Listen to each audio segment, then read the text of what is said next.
আজকে আমরা একটা ইন্টারেস্টিং জিনিস জানবো। আমরা রোজ এই ইরান আর ইউএসের ওয়ারে একটা জিনিস শুনেছি যে কোনো শিপকে ইরান পাস করতে দিচ্ছে না স্টেট অফ হরমুজ দিয়ে। যারা টোল দিচ্ছে বা যাদের সাথে ভালো রিলেশন আছে তারাই শুধু পাস করতে পারছে। এইবার কোনো শিপ যে পাস করবে তারা একটা ভয় পাস করছে না কি যে তাদেরকে অ্যাটাক করে দেওয়া হবে তাই জন্য পাস করছে না, কিন্তু তা নয়। এর আর একটা 2 নম্বর পৃষ্ঠা আছে বলতে গেলে, বা সেকেন্ড একটা কারণ আছে। যে কোনো শিপ যে কোনো বড় ট্যাঙ্কার বা যে কোনো শিপ বিলিয়ন অফ ডলারের প্রোডাক্ট নিয়ে যাচ্ছে শিপে করে। এইবার ধরুন তাদের ইন্স্যুরেন্স হয়, সেই ইন্স্যুরেন্সগুলোও মিলিয়ন অফ ডলারের হয়।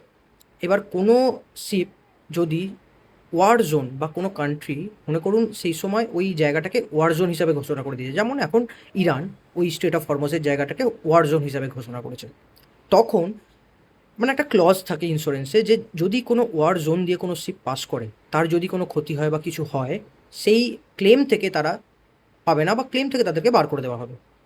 এইবার ধরে নিন যদি কোনো অ্যাক্সিডেন্টিয়ালভাবেই কিছু হয়ে গেল ওই সময়, তাহলে সেই শিপটা কোনো ক্লেম পাবে না ইন্স্যুরেন্সের কাছ থেকে। এবার কোনো কোম্পানিই চাইবে না যে তার এত টাকার লস হোক বা এত বিলিয়ন ডলারের লস হোক।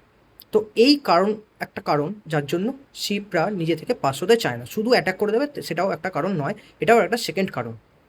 এইবার আমরা হয়তো দেখছি বা আমরা অনেকে নিউজে শুনছি যে আন্দামান নিকোবরে ইন্ডিয়া একটা প্রজেক্ট করছে বা একটা নেভেল এক্সটেন্ড করছে সেখানটাতে একটু পর্যবেক্ষণ রাখার জন্য।